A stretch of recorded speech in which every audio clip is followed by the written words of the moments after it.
रवि और अमित दोनों भाई हैं। रवि अमित का छोटा भाई है।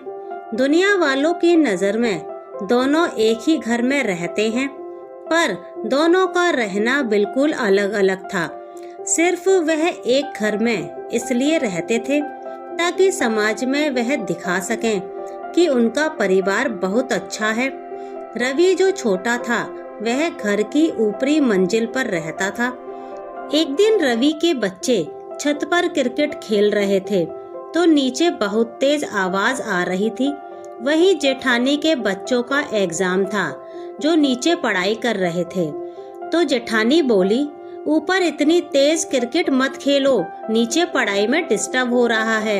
ये सब सुनकर देवरानी को लड़ने का मौका मिल गया था। उसने बोला, अब क्या तुम ये चाहती हो मेरे बच्चे क्रिकेट भी ना खेलें? तुम्हें मेरे बच्चों से इतनी ज्यादा चिढ़ किस बात की है? ऐसा बोलकर वह ऊपर चली जाती है और शाम को जैसे ही रवि घर आता है तो उसको बड़ा चढ़ाकर सारी बातें बताती है।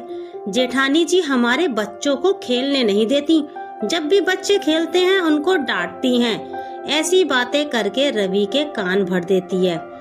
अब रवि जो अभी थका हारा अपने घर आया था और बिजनेस भी कुछ खास नहीं चल रहा था, उसका दिमाग वैसे ही गर्म था और गर्म हो जाता है।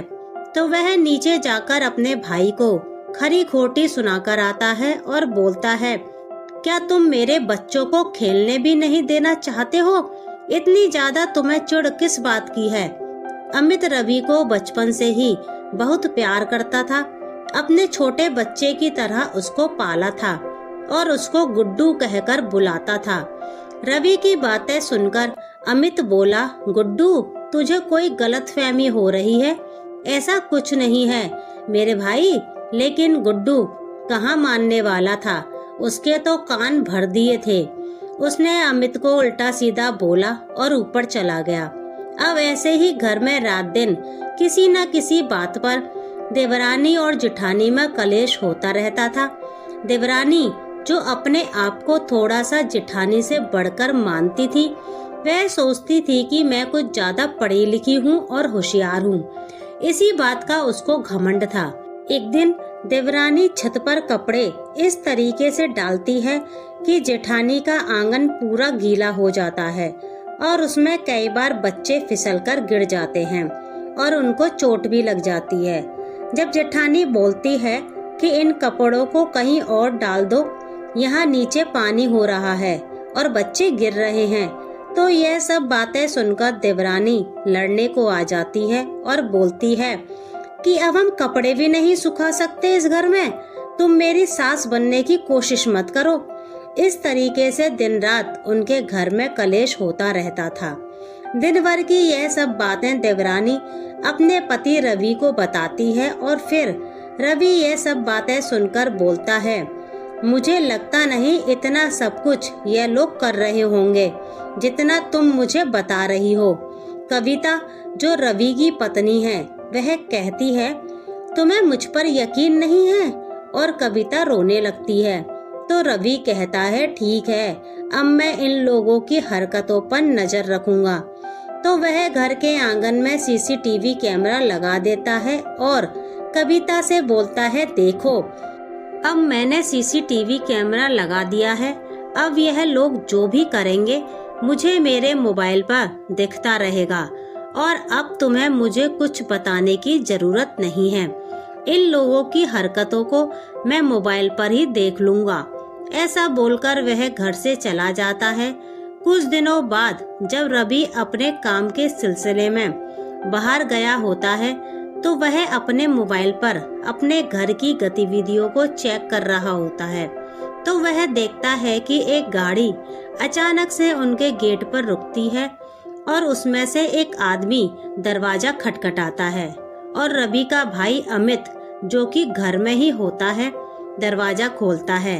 वह आदमी पूछता है, रवि का घर कौन सा है? तो रवि के बड़े भाई उनसे बोलते हैं, रवि का घर यही है, तुम कौन हो? क्या काम है रवि से? हमें रवि से काम है, उसने इस गाड़ी का लोन जमा नहीं कर रखा है अगर 4 दिन के अंदर लोन जमा नहीं करा तो हम उसको कोर्ट में लेकर जाएंगे और उसकी गाड़ी उठाकर ले जाएंगे। अभी ये सब बातें सुनकर अमित बहुत घबरा जाता है, लेकिन अमित रवि को बहुत प्यार करता है तो वह उन लोगों से पूछता है कितने रुपए भरने होंगे, तो वह बोलते हैं 2 लाख रुपए जमा करने हैं। अब जो अमित एक सरकारी कर्मचारी था वह अंदर जाता है और एक चेक पे साइन करके 2 लाख रुपए भर देता है और रिकवरी वालों को दे देता है। रवि यह सब अपने मोबाइल में देख रहा होता है, लेकिन उसको यह समझ नहीं आ रहा होता कि यह सब चल क्या रहा है। अब जब शाम को रवि घर आता है तो वह देखता है कि उसके मोबाइल पर एक मैसेज आया है कि तुम्हारा कार लोन भर दिया गया है। इस टाइप का मैसेज अपने मोबाइल पर देखकर वह हैरान हो जाता है कि उसने तो कोई लोन नहीं भरा, फिर उसका लोन किसने भरा। तो वह फिर अगले दिन लोन ऑफिस में फोन करता है तो वहाँ से पता चलता है कि वह लोन उसके बड़े भाई ने भरा है। यह सुनकर रवि की आंखों में आंसू आ जाते हैं कि वो बड़े भाई को कितना गलत समझता था और उनको नापसंद करता था। आज भाई ने इतनी बड़ी मदद करी है, मुझे कितनी बड़ी मुसीबत से निकाला है। वह जब शाम को अपने घर आता है तो उसकी पत्नी फिर कुछ न कुछ बोलकर उसके कान भरती है, उन्हें आपस में लड़ाने की कोशिश करती है, लेकिन इस बार रवि उसे बोलने देता है क्योंकि उसने कैमरे लगाए होते हैं। तो वह बोलता है मुझे तो ऐसा कुछ नजर नहीं आ रहा जैसा तुम बोल रही हो।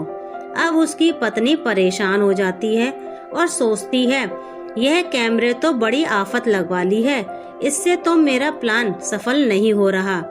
कविता ये सब ऐसा इसलिए करती थी क्योंकि उसको अपनी जेठानी बिल्कुल भी पसंद नहीं थी। उसमें कविता की भी कोई गलती नहीं थी क्योंकि कविता की सहेलियां उसको भड़काती थीं, जिसकी वजह से उसके मन में अपनी जेठानी के लिए नफरत हो जाती थी। वैसे कविता दिल से बहुत अच्छी लड़की थी। एक दिन रवि और उसकी पत्नी बाजार गए होते हैं तो अचानक से कविता का भाई उसके ससुराल आ जाता है। रवि और कविता बाजार में थे, इस वजह से वह अपने भाई से बोलती है तू घर मत जाना, वहाँ ताला लगा होगा, हम अभी पहुँचेंगे थोड़ी देर में, तब आना। कविता ऐसा इसलिए बोलती है क्योंकि उसको लगता है कि उसकी जेठानी उसके भाई का मान सम्मान नहीं करेगी। लेकिन जब उसका भाई उसे बताता है मैं तो घर में ही बैठा हूँ और मुझे तो काफी टाइम हो गया है, इन लोगों ने तो चाय पकौड़ी भी खिला दिए और थोड़ी देर में मेरे लिए खाना भी बन जाएगा, तुम आराम से आना, मेरी चिंता मत करो। यह सुनकर देवरानी सोचने लगती है कि भाभी को मैं कितना गलत समझ रही थी। आज मेरे मायके से मेरा भाई आया तो उन्होंने बिना सोचे समझे उसको इतना मान सम्मान दिया। यह सब सोचकर कविता का मन थोड़ा भर आता है और उसकी सोच बदल जाती है, लेकिन अभी भी वह अपनी जेठानी से बात नहीं करती क्योंकि उसकी सहेलियां उसको भड़काने में लगी रहती हैं। इसी वजह से वह अपनी जेठानी को अच्छा नहीं मानती। एक दिन जब बड़े भैया और भाभी घर में अपनी सालगिरह मना रहे होते हैं तो रवि का मन नहीं मानता और वह नीचे अपने भाई की सालगिरह के लिए चला जाता है और उसके बच्चे भी आ जाते हैं। लेकिन उतने में ही उसकी पत्नी कविता चिल्लाते हुए आती है और बोलती है कि तुम मेरे से बिना पूछे कैसे नीचे चले आए, क्यों आए इन लोगों के यहाँ। यह सुनकर रवि को गुस्सा आ जाता है और वह अपनी पत्नी पर हाथ उठाने वाला ही होता है। तभी उसकी जेठानी बीच में आ जाती है और रवि से बोलती है खबरदार अगर तुमने इस पर हाथ उठाया तो। भाभी बोलती है अगर कविता को पसंद नहीं तो तुम्हें उसकी बात माननी चाहिए क्योंकि वह तुम्हारे लिए इस घर में आई है और वह तुम्हारी पत्नी है, पत्नी का साथ देना चाहिए। फिर कुछ देर बाद सबके सामने रवि अपनी पत्नी से बोलता है तुमको पता भी है मैं कितने कर्ज में डूबा हुआ था और इन्होंने बिना बताए मेरी मदद करी। और जब तेरा भाई आया था तो तुझे लग रहा था कि मेरे भाई को कौन देखेगा, तब भी भाभी ने कितने अच्छे से तेरे भाई का मान सम्मान किया। ये सब बातें सुनकर कविता को अपनी गलती का एहसास होता है और वह अपनी जेठानी और भैया से माफी मांगती है। वहीं उसके बाद अमित अपने भाई को प्यार से गुड्डू बोलता है और दोनों गले मिल जाते हैं। वहीं दोनों देवरानी जेठानी बोलती हैं कि अब हम दोनों बहनों की तरह इस घर में रहेंगे और पूरा परिवार हंसते खेलते हुए अपनी जिंदगी गुजारता है।